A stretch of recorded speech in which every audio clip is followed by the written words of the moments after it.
Di pertemuan kali ini kita bahas yaitu tentang kelemahan-kelemahan ilmu kebal berdasarkan penjelasan dari beliau Pendeta Dautoni.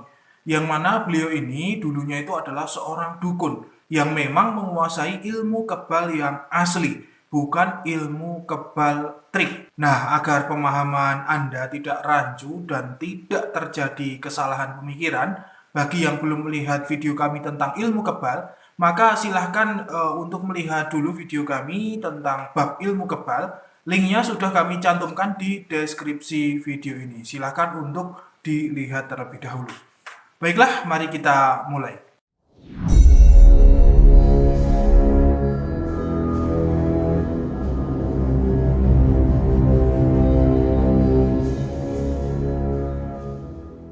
Bismillahirrahmanirrahim. Assalamualaikum warahmatullahi wabarakatuh. Alhamdulillah wa syukurillah wa ni'matillah. La hawla wa la quwata illa billah. Selamat datang, selamat berjumpa kembali para pemirsa sekalian di channel Spiritual 21 Investigasi Supranatural Tanpa Batas. Di Nusantara ini sangat banyak sekali orang-orang yang mewarisi budaya-budaya leluhur. Salah satunya adalah warisan budaya ilmu gaib, yaitu ilmu kebal. Termasuk salah satunya beliau Pendeta Dautoni yang dulunya itu pernah berkecimpung di dunia gaib atau dunia perdukunan. Namun sekarang beliau sudah beralih profesi, yaitu menjadi seorang pendeta Nasrani. Namun begitu, walaupun sekarang sudah menjadi pendeta, beliau itu masih sering membagikan pengalaman-pengalamannya itu dulu sewaktu berkecimpung menjadi dukun ataupun paranormal. Yang mana pengalaman-pengalaman beliau ini bisa kita jadikan tambahan pengetahuan terkhusus di dunia mistik atau di dunia perdukunan Nusantara. Ilmu kebal di Indonesia. Menurut keterangan beliau Pendeta Dautoni bahwa ilmu kebal memang benar-benar ada dan nyata dikuasai oleh sebagian masyarakat di Indonesia. Termasuk beliau sendiri dulunya juga menguasai yang namanya ilmu kebal ini. Ilmu kebal yang beliau kuasai adalah termasuk ilmu kebal tingkat tinggi karena tubuhnya kebal itu dari ujung rambut sampai dengan ujung kaki. Baik kebal senjata tajam maupun kebal dari tembakan-tembakan peluru. Beliau itu menguasai salah satu ilmu kebal yang dinamakan ilmu Tameng Wojo. Selain itu, dalam tubuhnya itu juga ditanam berbagai susuk jarum emas. Juga selain itu, beliau juga ditanam itu sebuah pusaka, yaitu pusaka besi kuning. Dari itu semua menjadikan tubuhnya itu kebal. Namun meskipun semua tubuhnya itu kebal, ada titik kelemahan pada diri Pendeta Dautoni tersebut. Titik kelemahannya itu ada pada telapak kaki. Ketika telapak kakinya itu ditusuk dengan jarum atau duri, maka semua ilmu kebalnya itu akan hilang. Menurut beliau ya, ilmu kebal di zaman sekarang ini 95% itu adalah trik dan penipuan. Ilmu kebal yang asli itu hanya kisaran 5% saja di zaman ini. Kemudian penyebaran ilmu kebal di Nusantara ini di setiap daerah itu ada. Dan di setiap daerah tersebut memiliki ciri khas, yaitu tata ritual sendiri-sendiri dan kelemahan sendiri-sendiri pula. Dan apabila seseorang ingin membuktikan ilmu kebal yang asli, maka sangat sulit untuk saat ini. Kata beliau, kalau ingin tahu ilmu kebal yang sebenarnya itu harus ketika ada perang. Karena katanya ilmu kebal tersebut akan muncul pada waktu perang terbuka. Kisah ilmu kebal di Timur Leste. Kisah ini diceritakan langsung oleh beliau Pendeta Dautoni dan beliau itu mendapatkan kisah ini dari salah seorang jenderal bintang 4. Sebut saja dengan Jenderal E, yang mana Jenderal E ini mengalami kejadian langsung di lapangan, yaitu di Timur Leste. Diceritakan pada waktu itu sedang terjadi perang di daerah Timur Leste. Ketika itu sosok Jenderal E tersebut ditugaskan menjadi pasukan khusus. Pada saat perang itu, Jenderal E menemukan salah seorang musuh yang punya kekuatan yang sangat aneh. Orang tersebut punya ilmu kebal secara sempurna.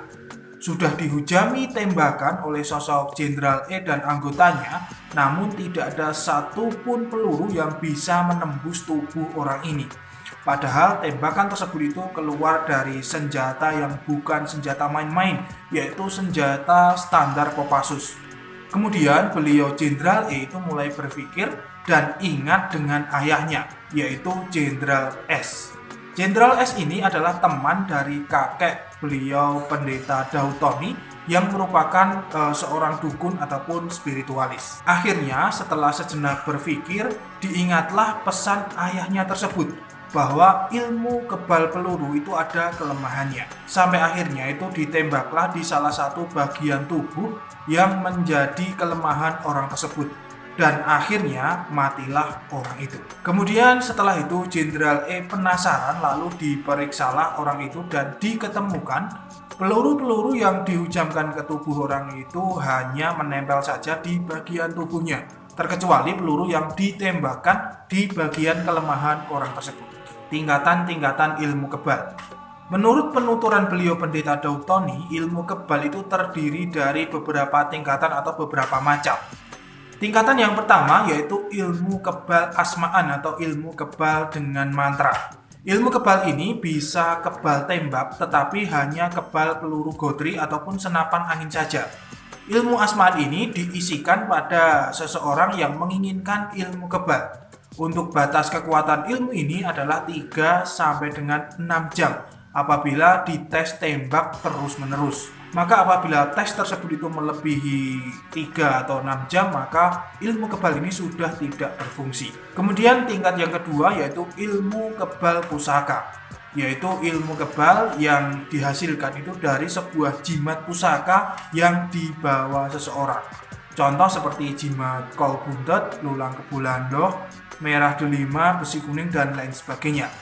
Ilmu kebal ini tidak bisa tembus ataupun tahan terhadap tembakan dengan spek peluru yang model tumpul, yaitu kalau tidak salah itu peluru dengan kaliber 9 mm.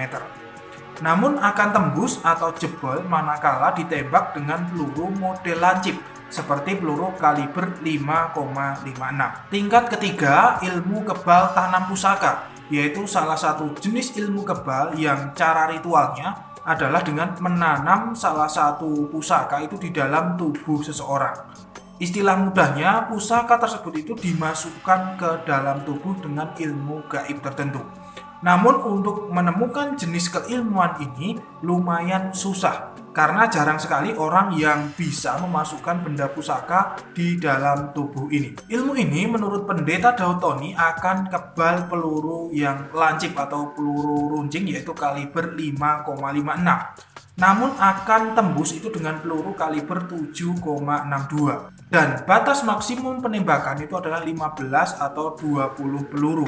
Di atas itu maka ilmu ini akan jebol, tidak bisa menahan tembakan. Kemudian yang selanjutnya adalah ilmu kebal tingkat yang keempat. Ilmu kebal ini adalah ilmu kebal yang sangat tinggi, yaitu ilmu kebal triple power. Ilmu ini yaitu ilmu kebal dengan bacaan isian atau asma atau mantra, terus kemudian dengan isian susuk jarum emas, dan kemudian isian benda pusaka. Semuanya itu dimasukkan ke dalam tubuh seseorang. Ilmu ini adalah ilmu tingkatan tertinggi karena tidak akan tembus dengan peluru kaliber 9 mm, 5,56 dan 7,62. Orang yang punya ilmu ini akan kebal seluruhnya, yaitu dari ujung rambut sampai dengan ujung kaki, termasuk juga mata, hidung, mulut, dan telinga. Namun pemirsa sekalian, ilmu ini akan tembus manakala itu dihujami peluru dengan jumlah tembakan 100 kali tanpa henti, ataupun bisa juga ditusuk di bagian telapak kaki itu dengan jarum ataupun dengan duri.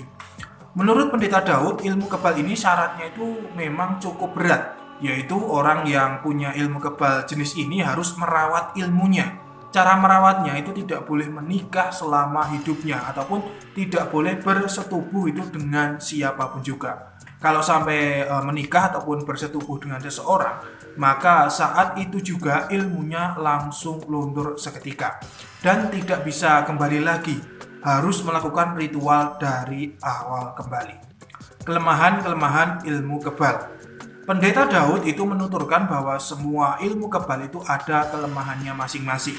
Yang pertama yaitu untuk ilmu kebal senjata tajam, kelemahannya adalah manakala disabet atau ditusuk dengan senjata tajam yang bahan bakunya itu dari batu meteor. Ilmu kebal setinggi apapun itu akan jebol. Lebih ampuh lagi, senjata tersebut dibuat oleh seorang empu yang sakti, empu zaman dulu, dan dalam senjata itu diberi racun. Kemudian yang kedua, untuk ilmu kebal peluru itu kelemahannya adalah ditembak di bagian dubur ataupun ditembak di bagian tengkuk, yaitu bawah kepala ya, di atas bahu, di sini kira-kira. Ditembak bagian sini, maka orang yang punya ilmu kebal tersebut akan langsung mati.